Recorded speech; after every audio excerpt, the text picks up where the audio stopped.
जाओगे किसको सपोर्ट करोगे? यहाँ 14 साल के इंग्लैंड में जाओगे किसको सपोर्ट करोगे? फ्रांस के नीस एक सवाल पूछ रहा हूं, जवाब दे दो। में, ब्रसल्स में दंगे हो रहे हैं, ये कह रहे हैं नॉर्मल है। कल को पाकिस्तान को हरा दिया, ये लोग भी यहाँ पर यही करेंगे। अमन चोपड़ा, मैं आप चैलेंज कर रहा हूं आज आपको। अमन चोपड़ा इंग्लैंड में जाओगे किसको सपोर्ट करोगे? पाकिस्तान को हरा देंगे आप लोग, ये करेंगे। अमन चोपड़ा नहीं करेंगे ना, इंग्लैंड में जाओगे किसको सपोर्ट करोगे बताओ? क्या चीज? अमन चोपड़ा अगर इंग्लैंड में जाके बस जाऊंगा, अगर वहां का नागरिक होगा तो इंग्लैंड को सपोर्ट करूंगा। इंडिया को सपोर्ट नहीं, और इंडिया के हारने पर दंगा नहीं करूंगा। नहीं, इंडिया को सपोर्ट नहीं करूंगा। इंडिया के हारने पर दंगा नहीं करूंगा। इंडिया को सपोर्ट नहीं इंडिया करूंगा। के हारने पर अपना देश नहीं चलाऊंगा। एग्जैक्टली इसी तरह के लोग।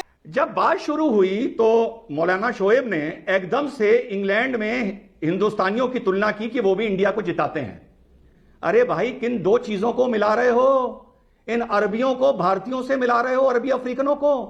20 दुनिया की मल्टीनेशनल कंपनी में भारतीय मूल के हिंदू HINDU CEO बने हुए हैं, पहली चीज।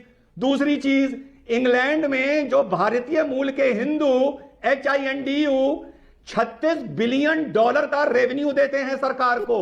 1,82,000 लोगों को एम्प्लॉयमेंट देते हैं। जय हिंद, वंदे मातरम। दोस्तों, अभी एक हाल ही में घटना हुई है जहां फीफा वर्ल्ड कप में मोरक्को की टीम को फ्रांस ने हरा दिया। अब मैच तो होते रहते हैं, खेल को खेल की भावना से ही खेलना चाहिए। हमें खेल की भावना को अपने धर्म, मजहब, पंथ से बिल्कुल भी नहीं जोड़ना चाहिए। लेकिन दुनिया में इकलौता एक शांति का मजहब है जो हमेशा खेल को अपने मजहब से जोड़ता रहता है। और उसी चक्कर में वो लोग इतने कट्टरपंथी बन जाते हैं कि फ्रांस में दंगे तक हो जाते हैं। क्या ये सारा माजरा है? दोस्तों, ये रिएक्शन वीडियो लेकर आया हूं मैं एक टीवी डिबेट का, लेकिन आपको ये बता दूं कि मोरक्को क्या है। दोस्तों, आप ये देख रहे हैं, ये मोरक्को देश है और ये पूरा का पूरा इस्लामिक राष्ट्र है। अब बात यहाँ पर ये नहीं है कि मोरक्को एक इस्लामिक राष्ट्र है, पाकिस्तान भी एक इस्लामिक राष्ट्र है, लेकिन जब आप अपने मजहब को इस हद तक ले जाते हो कि आप उसके लिए मरने और मारने पर उतारू हो जाते हो, उसी को कट्टरवाद कहा जाता है। मोरक्को की टीम जब ग्राउंड में पहुंचती है तो वहां पर वो नमाज अदा करते हैं और राना अयूब कहती है कि Morocco players after reaching the world cup quarter final my heart, मतलब इनको बहुत ही बढ़िया लग रहा है इनका नमाज देना ग्राउंड पर। जब ये कश्मीर फाइल देखने गई थी और वहां पर जय श्री राम के नारे लग रहे थे तो कहते हैं राना अयूब वहां से भाग गई थी। ये प्लेयर किस तरह से इंस्टाग्राम पर कह रहे थे जब इनका जो गेम हो रहा था, ये इस्लाम की तरफ आने के लिए लोगों को कह रहे थे। इस्लाम, join the Islam, come to the good side, come to the good side, come to the peace, come to the। ऐसे ही पाकिस्तान के प्लेयर अहमद शहजाद जब श्रीलंका से खेल रहे थे तो वो भी वहाँ के प्लेयर को ये कह रहे थे कि तुम्हें भी इस्लाम में आना है क्योंकि इस्लाम एक रिलीजन ऑफ पीस है और जैसे ही तुम इस्लाम में आओगे तुम्हें डायरेक्ट जन्नत मिल जाएगी और तुम अगर नहीं आओगे तो तुम जहन्नम की आग में जलोगे। Victory and Sri Lanka winning by 7 wickets through the.